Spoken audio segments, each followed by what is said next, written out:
अस्सलाम वालेकुम। Shakeel Awan journalist official YouTube channel में मैं आपको खुशामदीद कहता हूँ। आज इसहाक डार साहब और मुफ्ता इस्माइल साहब, इनके दरमियान जो जंग जारी थी उसमें कौन जीता कौन हारा। आज डॉलर 250 क्रॉस कर गया, जबकि 27 सितंबर को जब इसहाक डार साहब ने पाकिस्तान में आके नए वजीर ख़जाना का चार्ज संभाला था तो उन्होंने कहा था कि डॉलर को 200 के अंदर अंदर होना चाहिए, जबकि मुफ्ता इस्माइल साहब ने कहा था कि नहीं, ये 250 तक जाएगा और 250 से ऊपर ही इसकी असल कीमत और कदर है। फिर पार्टी में दोनों के खिलाफ एक महाज आया। इसहाक डार साहब क्योंकि नवाज शरीफ साहब के करीब थे, वो जीत गए उस महाज में, और मुफ्ता इस्माइल साहब हार गए। अब तो उन्होंने कहा मैं सियासत में हिस्सा भी नहीं लूँगा, लेकिन हुआ क्या कि नुकसान पाकिस्तान का हुआ। पार्टी के अंदर इन दोनों के इख्तलाफात ने पाकिस्तान के लिए प्रॉब्लम्स खड़ी की, और अब कर्जा 100 अरब से ऊपर पहुंच चुका है, मजीद 100 अरब से ऊपर पहुंच चुका है। क्यों कि डॉलर यकदम 250 क्रॉस कर गया।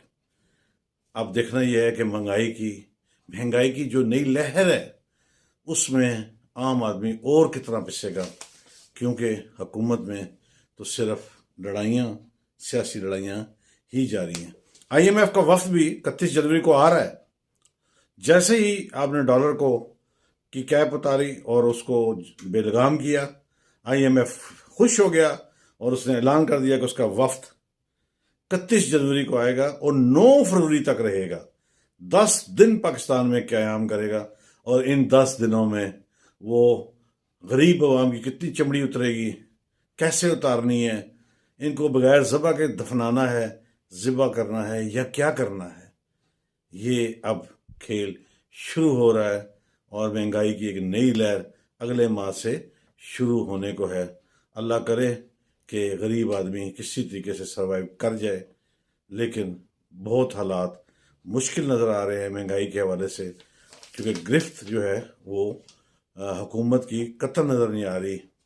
आज चौधरी परवेज़ इलाही साहब का बयान बड़ा दिलचस्प आया सामने। वो कबूतर लेकर आया, बताया उसने कि वो कह रहे हैं कि मैंने तो कहा था कि आप असम्बली ना तोड़ें। 3 से 4 बंदे ऐसे हैं जो इमरान खान साहब के करीब हैं, जो उन्हें मिसगाइड करते हैं, और इमरान खान साहब उन्हीं की बात मानते हैं, और उनमें से एक गिरफ्तार हो गए हैं। और ये गिरफ्तारी अगर पहले हो जाती तो आज हम बेहतर पोजीशन में होते। ये उनके बयानात हैं। और एक खलीज फिर बज़ाहिर काफ लीग और PTI में नज़र आ रही है। इस पर PTI के जानिब से भी हमाद अज़हर साहब ने रद्द-ए-अमल दिया है, जिसमें चौधरी परवेज़ इलाही साहब को तनकीद का निशाना बनाया गया है। तो ये एक बार फिर सियासी लड़ाई, चौधरीयों को पता नहीं, अल्लाह खैर करे, वफादार लोग हैं, इनको नज़र लग गई है। आज चौधरी शुजात साहब को भी काफ लीग की सदारत से हटा दिया गया, और चौधरी वजाद साहब को सदर बना दिया गया, कामल अली आगा को फिर सेक्रेटरी बना दिया गया। तारिक बशीर चीमा कह रहे हैं हम किसी को मानते नहीं, और ये काफ लीग एक बार फिर टूट फूट का शिकार हो गई है।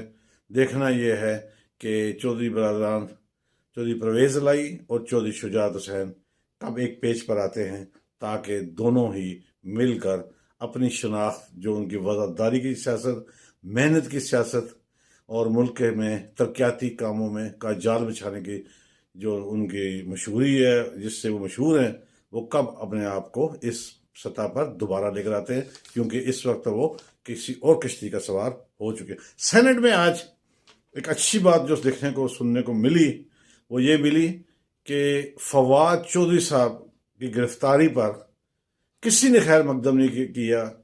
मासवाए चंद लोगों ने कहा कि वो अपने दौर में इस तरह की गिरफ्तारियों पर बड़े दिलचस्प किस्म के और तंजिया बातें करते थे, फिक्रें कसते थे। आज बका फाते अमल है, वो भी इसके ज़द में आए, लेकिन सब ने यही कहा कि ये गिरफ्तारी, और जिस तरह की गिरफ्तारी हुई है, जिसे कपड़ा उनके ऊपर डाल कर लाया गया, उन्हें हथकड़ियाँ लगाएंगी, इसकी तकरीबन तमाम सियासी कारकुनों ने इसकी मजम्मत की, اس بات کی، اس ایکٹ کی مذمت کی، اور جو میں سینیٹر دوست محمد محسود نے تو آج یہاں تک کہہ دیا کہ فواد چودھری صاحب کو، چیف الیکشن کمشنر کو، ایک منشی کہنے پر آپ نے یہ سزا دی ہے یا اس پہ مقدمہ بغاوت کر ڈالا ہے، جبکہ میں آج سریعام ان کو مسلم لیگ نون کا چپڑاسی کہتا ہوں۔ یہ لفظ انہوں نے استعمال کیا، یہ ان کا لفظ ہے، لیکن میں اس کی مذمت کرتا ہوں کہ آپ جو ادارے ہیں، قوم کے جو اہم ترین ادارے ہیں، ادارے سارے مقدم ہیں، ان کے سربراہان کو اس طرح کے الفاظ کا استعمال اتنے بڑے فورم پر نہیں کرنا چاہیے۔ اس سے میں سمجھتا ہوں کہ آپ نہ صرف قومی اداروں میں بیٹھے ہوئے جو سربراہان ہیں ان کی کردار کی کشی کرتے ہیں، بلکہ ان کے لیے آپ ایسی باتیں کر کے ان کو آپ متنازع بنانے کی بھی کوشش کرتے ہیں۔ یہ بات میں سمجھتا ہوں کہ قابل مذمت ہے۔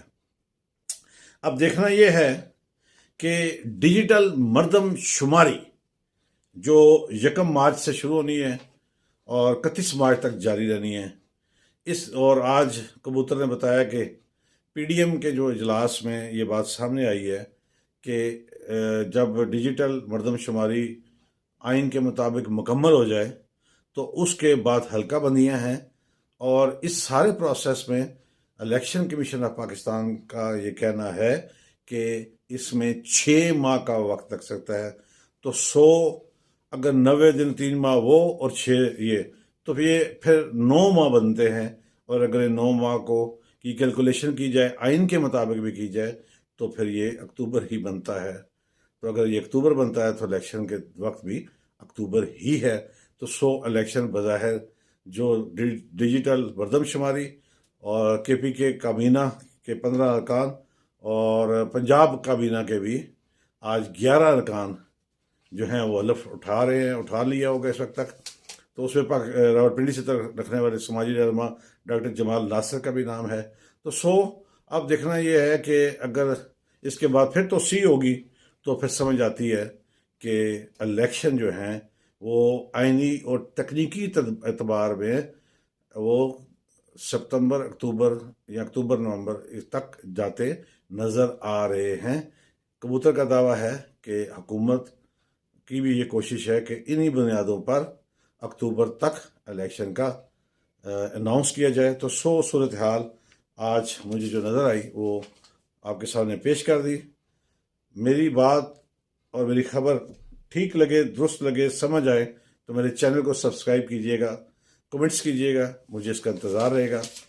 چلتے چلتے ہمیشہ کی طرح کہوں گا کہ جہاں آپ اپنا اور اپنے پیاروں کا خیال رکھتے ہیں، وہاں اپنے ارد گرد مستحقین کا بھی خیال رکھیے۔ اجازت دیجیے، کل نئی خبروں کے ساتھ انشاءاللہ پھر حاضری ہوگی۔ اللہ حافظ۔